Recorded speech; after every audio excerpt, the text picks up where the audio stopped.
네, 안녕하세요. 24 아프리카 동물 메디컬 센터 수의사 박호일입니다. 겨울이 되면서 기침을 하는 아이들이 병원을 찾는 일이 잦아졌어요. 그래서 오늘은 기침을 하는 경우에 어떻게 해야 될지, 또 기침은 어떤 경우에 하는지 한번 알아볼까 해요. 네, 우선 기침에 대해 알아보기 전에 기침과 비슷하지만 다른 증상들에 대해서 먼저 알아보도록 할게요. 첫 번째는 재채기. 재채기 같은 경우에는 기침이 하부호흡기, 그러니까 폐나 기관지처럼 조금 더 아래쪽에서 기인한 증상이라고 하면, 재채기는 주로 코에 문제가 생긴 증상이라고 보시면 될 것 같아요. 자세히 보시면 어느 정도 구별이 가능한데요. 재채기 같은 경우에는 칙 하는 양상이라면, 기침 같은 경우에는 조금 더 안쪽에서 하고 올라오는 양상이라고 보시면 될 것 같아요. 코 쪽에 외부 지저분한 분비물이나 아니면 세균, 바이러스, 기타 등등이 코에 자극이 돼서 그걸 밖으로 배출해내기 위한 자극이 재채기고요. 일반적으로 재채기는 기침에 비해서 조금 더 경미한 증상을 유발하는 경우가 많고, 크게 문제가 되는 경우는 흔하지는 않아서 너무 걱정은 안 하셔도 되는데, 재채기를 할 때 나오는 콧물의 색깔이 탁하거나 좋지 않아 보이고, 또 재채기도 너무 오랫동안 지속이 된다면 꼭 동물병원에 방문을 하셔서 수의사 선생님과 상담을 해보시면 좋을 것 같아요. 네, 두 번째는 역재채기라고 하는데요. 영어로는 리버스 스니징. 쉽게 말하면 재채기를 역으로 한다.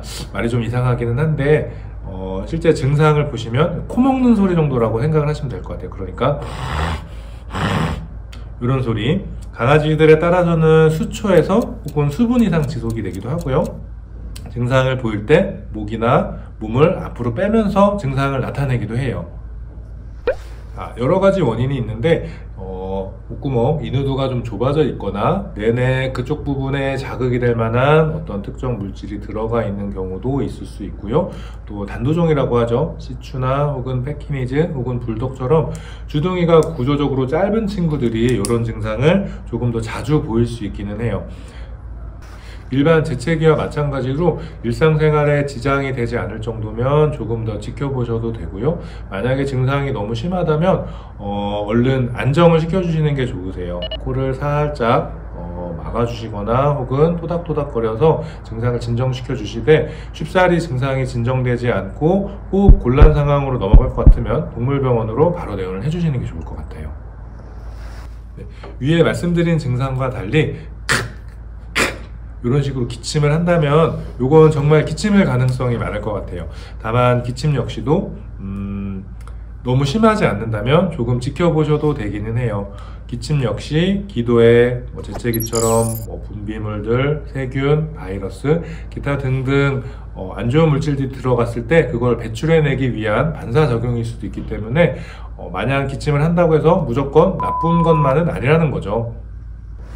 그러니까 밥도 잘 먹고 노는 것도 잘 놀고, 기침을 약간 하는 거 외에 특별한 이상도 없고, 기침도 수차례 반복한 이후에 스스로 괜찮아졌다면 너무 걱정하실 필요는 없다는 거예요.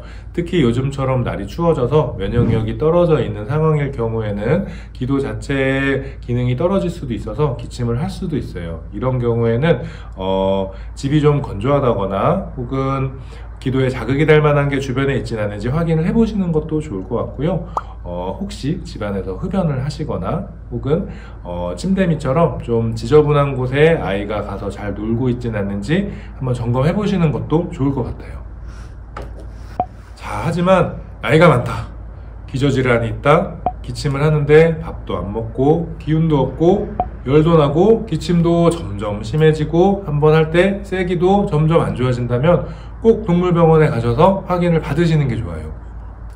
기침 중에서도 폐렴이나 폐수종처럼 신속하게 치료를 하지 않으면 좀 많이 위험해질 수 있는 상황이 생길 수 있어요. 많이 여쭤보시는 것 중에 하나가 심장병이 있는데 기침을 할 수 있나요?에 대한 질문일 것 같아요. 일부는 해당이 되기도 하고 일부는 해당이 안 되기도 해요.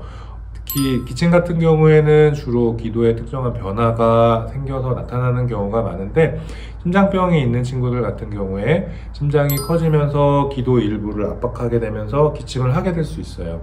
또 심장 안쪽에 피가 고이는, 그러니까 우열이 생기면서 그 변화로 인해 기침을 하기도 하고, 많이 심해지면 피가 섞인 기침, 그러니까 객혈을 하는 경우도 생길 수 있어요.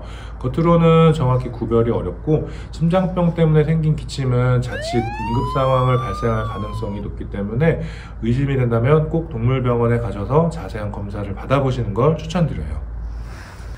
그 외에도 만성기관지염처럼 오랫동안 기침을 지속하는 경우도 있을 수 있는데요. 만성기관지염은 강아지 천식에 해당된다고 보시면 될 것 같아요. 보통은 기침 이외에 다른 큰 문제는 없는 경우가 많은데 기침이 너무 심해져서 밤에 잠도 잘 못 자고 또 삶의 질이 흔들리는 경우가 있을 수 있어요. 이런 경우에는 보호자님도 같이 힘들어질 수 있기 때문에 기침이 너무 장기간 지속이 된다면 마찬가지로 꼭 동물병원에 방문을 하셔서 필요하면 여러 가지 약물의 도움을 받는 게 큰 도움이 될 수 있을 것 같아요. 네, 또 최근에는 많이 드물기는 한데 심장사상충 감염 때문에도 기침을 할 수 있으니까 겨울철에도 심장사상충 예방은 꼭 해주시는 게 좋을 것 같아요. 네, 자, 오늘은 이렇게 강아지의 기침에 대해서 알아보았어요. 가볍게 넘어가는 경우도 있지만 꽤 심각한 문제를 불러일으키는 경우도 있어서 항상 주의 깊은 관찰이 필요하실 것 같아요.